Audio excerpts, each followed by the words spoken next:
ஒரு தீர்ப்பு எழுதுற அதிகாரத்தை அந்த பரபிரம்மம் ஒரு கடைக்கோடி மனுஷன்ட்டு கொடுத்துருக்கு.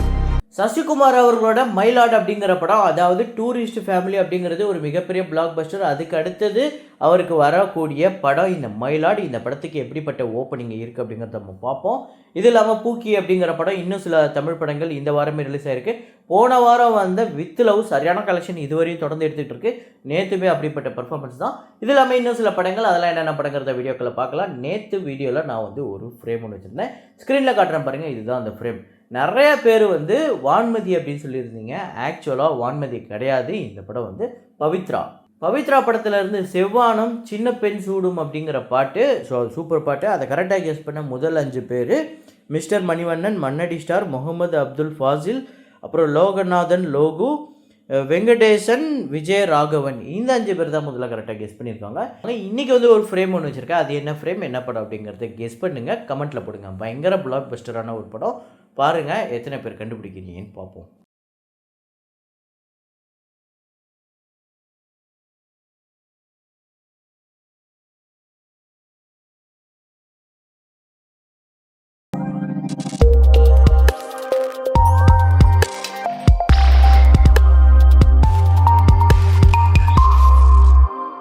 என்னதான் புது படங்கள் வந்தாலும் ஒரு பக்கம் பார்டர் 2 அடித்து துவம்சம் பண்ணிக்கிட்டு தான் இருக்குது. நல்ல கலெக்ஷன். நேற்று 22வது நாள் கூட இந்தியாவில் 98 லட்சம், உலகம் முழுக்க 1 கோடியே 16 லட்சம், 430 கோடியே 94 லட்சம் உலகம் முழுக்க கல்பனைக்கு 210 கோடி பட்ஜெட். மருதாணி 3 இந்த படம் நேற்று 15வது நாள் இந்தியாவில் 70 லட்சம், உலகம் முழுக்க 83 லட்சம், 49 கோடியே 65 லட்சம் இந்தியாவில், 64 கோடியே 82 லட்சம் உலகம் முழுக்க கல்பனைக்கு 55 கோடி பட்ஜெட். தூ யா மெயின் அப்படிங்கிற நேற்று ரிலீஸ் ஆன ஹிந்தி படம் இந்தியில் 68 லட்சம், அதாவது இந்தியாவில் 68 லட்சம் கலெக்ட் பண்ணியிருக்கு. உலகம் முழுக்க 75 லட்சம், 25 கோடி பட்ஜெட். இந்த பட்ஜெட்டுக்கு கம்பேர் பண்ணி பார்க்கும்போது இந்த படத்தோட டே 1 கலெக்ஷனுங்கிறது ஒரு டிசாஸ்டர்ஸ் கலெக்ஷன் அப்படின்னு தான் சொல்ல முடியும். மோசமான கலெக்ஷன் எடுத்திருக்கு. ஷாஹித் கபூர் அவர்களோட ஓ ரோமியோ இந்த படம் நேற்று ரிலீஸ் ஆகிருக்கு. இந்த படத்தோட டே 1 ஓப்பனிங் டே கலெக்ஷன் இந்தியாவில் 9 கோடியே 94 லட்சம், உலகம் முழுக்க 10 கோடியே 85 லட்சம், 100 கோடி பட்ஜெட். டே 1 ஒரு நல்ல கலெக்ஷனே வந்திருக்கு. அதை பிக்கப் பண்ணி டே 2 டே 3 இந்த ஓப்பனிங் வீக்கெண்டுக்குள்ளே எப்படிப்பட்ட பர்ஃபார்மன்ஸ் வருதுன்னு பார்ப்போம். அப்புறம் மனசங்கர வரப்பிரசாத காரு இந்த படம் நேற்று 33வது நாள் ஆந்திரா தெலுங்கானாவில் 28 லட்சம், உலகம் முழுக்க 33 லட்சம், 302 கோடியே 81 லட்சம் உலகம் முழுக்க கலெக்ட் பண்ணியிருக்கு, 200 கோடி பட்ஜெட். அப்புறம் ஃபங்கி அப்படிங்கிற ஒரு தெலுங்கு படம் நேற்று டே 1 ஆந்திரா தெலுங்கானாவில் 2 கோடியே 43 லட்சம், ரெஸ்ட் ஆஃப் இந்தியாவில் 35 லட்சம், ஓவர்சீஸில் 1 கோடியே 32 லட்சம், உலகம் முழுக்க 4 கோடியே 10 லட்சம். இந்த ஓவர்சீஸ் கலெக்ஷனுங்கிறது ப்ரீமியரையும் இன்க்ளூட் பண்ணி பட்ஜெட் 25 கோடி. டே 1 இந்த பட்ஜெட்டுக்கு பார்க்கும்போது ஓகே அப்படிங்கிற ஒரு கலெக்ஷன் தான் சொல்ல முடியும். செகண்ட் டே 3rd டே பிக்கப் ஆகுதான்னு பார்ப்போம். அப்புறம் மலையாளமில் பிரகம்பனம் அப்படிங்கிற படம் டே 15 கேரளாவில் 34 லட்சம், உலகம் முழுக்க 39 லட்சம், 17 கோடியே 31 லட்சம் உலகம் முழுக்க கலெக்ட் பண்ணியிருக்கு, 5 கோடி பட்ஜெட். ஆஷகல் 1000 அப்படிங்கிற படம் நேற்று 8வது நாள் கேரளாவில் 39 லட்சம், உலகம் முழுக்க 46 லட்சம், 6 கோடியே 12 லட்சம் உலகம் முழுக்க கலெக்ட் பண்ணியிருக்கு, 5 கோடி பட்ஜெட். ஆஷகல் 1000 பொறுத்தவரையும் ஓவர்சீஸ் கலெக்ஷன் அப்டேட் ஆகிருக்கு, அதை நான் இன்க்ளூட் பண்ணியிருக்கேன். அப்புறம் வித் லவ் இந்த படம் தாங்க சூப்பர் கலெக்ஷன். செகண்ட் வீக் கூட ஒரு நல்ல கலெக்ஷன் எடுத்துக்கிட்டு இருக்கு. நேற்று 8வது நாள் தமிழ்நாட்டில் 1 கோடியே 14 லட்சம், ஆந்திரா தெலுங்கானாவில் 15 லட்சம், ரெஸ்ட் ஆஃப் இந்தியாவில் 20 லட்சம், ஓவர்சீஸில் 30 லட்சம், உலகம் முழுக்க 1 கோடியே 79 லட்சம். டோட்டலாக 12 கோடியே 94 லட்சம் தமிழ்நாட்டிலையும், ஆந்திரா தெலுங்கானாவில் 2 கோடியே 31 லட்சம், ரெஸ்ட் ஆஃப் இந்தியாவில் 1 கோடியே 55 லட்சம், ஓவர்சீஸில் 3 கோடியே 28 லட்சம். டோட்டலாக உலகம் முழுக்க இந்த படம் 20 கோடியை கடந்திருக்கு, 20 கோடியே 8 லட்சம். இந்த படத்தோட பட்ஜெட் 8 கோடி. ஒரு நல்ல கலெக்ஷன் எடுத்து வசூல் ரீதியாக வெற்றி படமாக அமைஞ்சிருக்கு வித் லவ். நேற்று ரிலீஸ் ஆன ரீரிலீஸ் திரைப்படங்கள் மௌனம் பேசியதே, மின்னலே, அப்புறம் உயிருள்ளவரே உஷா டிஆர் அவர்களோட படம். இந்த 3 படங்களும் எப்படி பர்ஃபார்ம் பண்ணியிருக்குன்னா, மௌனம் பேசியதே 9.25 லட்சம் கலெக்ட் பண்ணியிருக்கு, மின்னலே 8.25 லட்சம், உயிருள்ளவரே உஷா இந்த படம் 4.5 லட்சம் கலெக்ட் பண்ணியிருக்கு. இதுதான் நேற்று டே 1 இந்த 3 படங்களோட நிலவரம். பார்ப்போம் இந்த சாட்டர்டே சண்டே எப்படி பிக்கப் ஆகி போகுதான்னு. அப்புறம் ஸ்வீட்டி நாட்டி கிரேசி அப்படிங்கிற ஒரு அடல்ட் காமெடி படம் ரிலீஸ் ஆகிருக்கு. இந்த படம் தமிழ்நாட்டில் 7 லட்சம் கலெக்ட் பண்ணியிருக்கு. டே 1 4 கோடி பட்ஜெட்.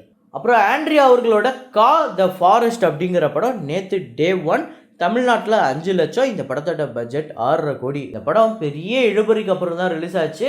ஸோ ஒரு வழியாக ரிலீஸ் ஆகிடுச்சு. இந்த மாதிரியே இந்த படம் வந்து புக்கிங்லாம் ஓப்பன் பண்ணி ஒரு 2-3 வாட்டி ரிலீஸ் டேட்லாம் அனௌன்ஸ் பண்ணி கடைசி நேரத்தில் இந்த படம் வந்து, அதாவது இப்போ ஒரு அரை மணி நேரத்தில் ஷோ ஆரம்பிக்கிற நேரத்தில் படம் ரிலீஸ் ஆகாமல் அப்படிலாம் நின்றுருக்கு. ஸோ ஒரு வழியாக இப்போ ரிலீஸ் ஆகிடுச்சு. ஆனால் 5 லட்சம் தான் கலெக்ட் பண்ணியிருக்கு. அப்புறம் மயிலாஞ்சி அப்படிங்கிற படம் நேற்று ரிலீஸ் ஆகிருக்கு. இந்த படம் டே 1 4 லட்சம் வந்து கலெக்ட் பண்ணியிருக்கு. இந்த படத்தோட பட்ஜெட் 3.5 கோடி அப்ராக்சிமேட்டாக. அப்புறம் விஜய் ஆண்டனி அவர்களோட இசையில், விஜய் ஆண்டனி அவர்களோட தயாரிப்பில் வந்த பூக்கி படம் நேற்று டே 1 24 லட்சம் தமிழ்நாட்டிலையும், இந்தியாவில் 27 லட்சம் கலெக்ட் பண்ணியிருக்கு. ஸோ இந்த படத்தோட பட்ஜெட் பார்த்திங்க அப்படின்னா 5 கோடி. டே 1 ஓகே அப்படிங்கிற ஒரு கலெக்ஷன் வந்திருக்கு. ஸோ டே 2 டே 3 ஒரு பெரிய பிக்கப் இருக்குதான்னு பார்ப்போம். அப்புறம் சசிகுமார் அவர்களோட மயிலாடு அப்படிங்கிற படம் நேற்று டே 1 எப்படிப்பட்ட கலெக்ஷன்னா, தமிழ்நாட்டில் 59 லட்சம், இந்தியாவில் 65 லட்சம். இந்த படத்தோட பட்ஜெட் 6 கோடி. ஸோ டூரிஸ்ட் ஃபேமிலிக்கு அப்புறம் ஒரு படம் ரிலீஸ் ஆகிருக்கு சசிகுமார் அவர்களுக்கு. டூரிஸ்ட் ஃபேமிலி எப்பேற்பட்ட வெற்றி அப்படிங்கிறது நம்மளுக்கு தெரியும். ஸோ அடுத்த படம் இவருக்கு ரிலீஸ் ஆகிருக்கு. இதுக்கு முன்னாடி சசிகுமார் அவர்களோட படத்துக்கு ஓப்பனிங் இருக்கும்ல, அதை விட இப்போ இந்த படத்துக்கு ஓரளவுக்கு பெட்டரான ஓப்பனிங் இருக்குது. ஸோ கண்டிப்பாக இது ரொம்ப சின்ன பட்ஜெட் படம் அப்படிங்கும்போது வரப்போகிற நாட்களில் நல்ல கலெக்ஷன் இருக்கும், ஒரு வெற்றி படமாக அமையும் அப்படின்னு நம்பலாம். நீங்கள் எத்தனை பேர் படம் பார்த்துட்டீங்க அப்படிங்கிறத கமெண்ட்டில் போடுங்க. நேற்று தமிழ்நாடை பொறுத்தவரையும் டாப் 5 வித் லவ் தான் இதில் முதலிடத்தில் இருக்குது. 1 கோடியே 14 லட்சம். மயிலாடு வந்து 2வது இடம் 59 லட்சம். பூக்கி வந்து 24 லட்சம். ஓ ரோமியோ அப்படிங்கிற படம் 13.5 லட்சம். மௌனம் பேசியதே 9.25 லட்சம். ஸோ இதுதான் நேற்று தமிழ்நாடோட டாப் 5 பாக்ஸ் ஆஃபீஸ். அப்புறம் இன்றைக்கி வந்து 1 இயர் ஆஃப் சாவா, போன வருஷம் ஒரு பெரிய வசூலை வாரி குவிச்ச ஒரு படம் ஹிந்தியில் வந்து. இந்த படம் இந்தியாவில் 715 கோடியே 40 லட்சமும், உலகம் முழுக்க 802 கோடியே 45 லட்சம். இந்த படத்தோட பட்ஜெட் 140 கோடி. 86 கோடி கிட்ட தியேட்ரிக்கல் ரைட்ஸ் போயிருக்கு. இந்த படம் 400 கோடிக்கு மேலே ஷேர் வந்து வசூல் ரீதியாக ஆல் டைம் பிளாக் பஸ்டர் அப்படிங்கிற ஒரு வெர்டிக்ட் எடுத்திருக்கு. ஒரு பெரிய வெற்றி படம். ஸோ நீங்கள் எத்தனை பேர் இந்த படத்தை பார்த்துட்டீங்க அப்படிங்கிறத சொல்லுங்கள்.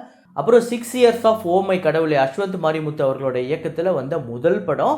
ரொம்ப ரொம்ப சின்ன பட்ஜெட் படம் தான். அசோக் செல்வன், ரித்திகா சிங் நடிப்பில் ஒரு நல்ல படம். நம்ம விஜய் சேதுபதி கூட ஒரு கெஸ்ட் ரோல் பண்ணியிருப்பார். இந்த படம் தமிழ்நாட்டில் 10 கோடியே 25 லட்சம், உலகம் முழுக்க 12 கோடியே 15 லட்சம். இந்த படத்தோட பட்ஜெட் 4 கோடியே 45 லட்சம்.